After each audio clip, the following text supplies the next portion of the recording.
दुर्गा नदी के किनारे बसा एक गांव फूलपुर। गांव में कुछ 100-150 लोग रहते थे। अंजलि, जो कि पास ही के जिले में रहती थी और 12वीं पास कर चुकी थी, उसके पिताजी ने बेटी को जल्दी विदा करने के लिए उसकी शादी फूलपुर गांव के मुकेश से करवा दी थी। मुकेश कभी स्कूल नहीं गया था और इस कारण वो पढ़ा लिखा नहीं था और बाकी गांव वालों की हालत भी मुकेश जैसी ही थी। मुकेश के घर में उसके माता पिता भी रहते थे।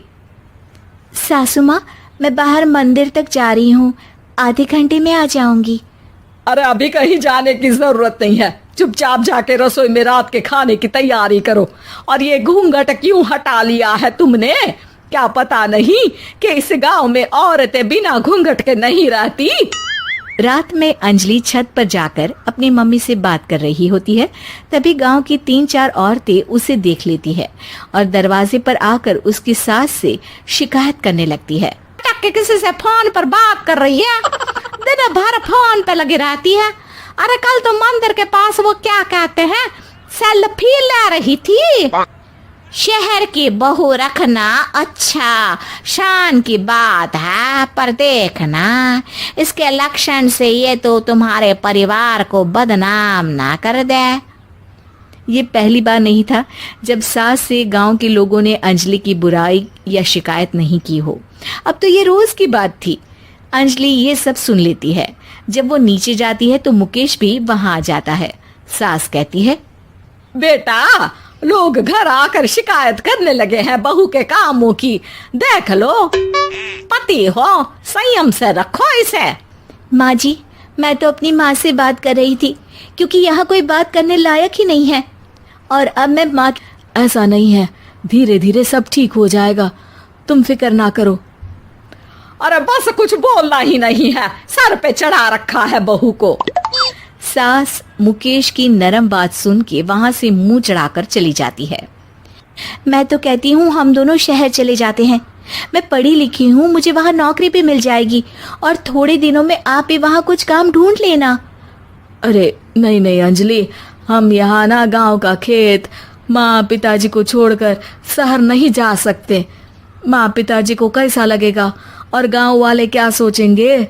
ये कहकर मुकेश सोने चला जाता है और अंजलि की गांव वालों द्वारा बुराई का सिलसिला बहुत दिनों तक चलता ही रहता है। लेकिन अंजलि गुस्सा ना दिखाते हुए समझदारी से काम लेती है। बारिश का मौसम चालू हो जाता है। जोरदार बारिश से पूरे गांव में हाहाकार मच जाता है। दुर्गा नदी में बाढ़ आ जाती है और बाढ़ का पानी पूरे गांव की फसल तबाह कर देता है। फसल की ये हालत देखकर गांव वाले निराश हो जा देते हैं। अरे पूरी फसल तबाह हो गई, पता नहीं किसकी नजर लग गई है। अरे जब से चौधरी परिवार में ये शहर की बहू आई है ना, तब से ही गांव की शांति चली गई है। इसके कर्म कांड से माँ दुर्गा नदी भी खुश नहीं है। ये सब सुनकर बेचारी अंजलि रोते हुए अपने घर चली जाती है। कुछ दिन बाद सभी गांव वाले अपनी फसल का मुआवजा लेकर अपने अपने घर आते हैं। मुकेश भी 1500 लेकर आता है। अंजलि को जब पासबुक दिखाता है तो अंजलि हैरान हो जाती है। अरे, ये पासबुक में तो उन्होंने 4000 की एंट्री करी है और आपको सिर्फ 1500 दिए। सच में? अरे, वो सरकारी अफसर आपको बेवकूफ बना रहे हैं। सरकार की तरफ से हमें 4000 मिले हैं, लेकिन बाकी का सारा पैसा खुद ही खा रहे हैं। आप लोग के अनपढ़ होने का फायदा उठा रहे हैं। ये सब सुन मुकेश को पंचायत कार्यालय ले जाती है और साथ में गांव के और लोगों को भी। आप सरकारी बाबू क्या गांव के लोगों को बेवकूफ समझते हैं? आपको क्या लगता है ये पढ़े लिखे नहीं है तो आप कुछ भी मनमानी करेंगे? ये बेचारे दिन रात इतनी मेहनत करते हैं, ये हमारे अन्नदाता हैं और आप इनके साथ ऐसा धोखा करते हैं। अरे क्या बके जा रही है ये लड़की, किस धोखे की बात कर रही है? अपने कांड करके नदी माँ को नाराज करके हमारा नुकसान करके इसे चैन नहीं मिला क्या?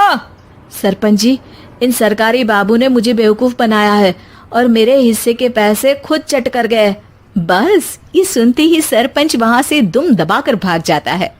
पता चलता है कि जनपद अधिकारियों ने गांव के सरपंच के साथ मिलकर सबके साथ धोखा किया है।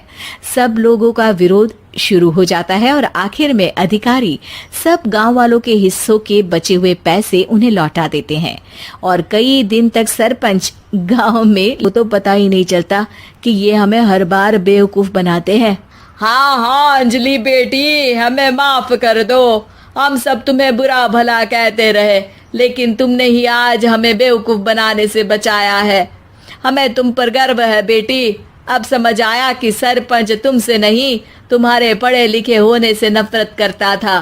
क्यों ना इस बार हम अंजलि को ही सरपंच पद के लिए चुन ले।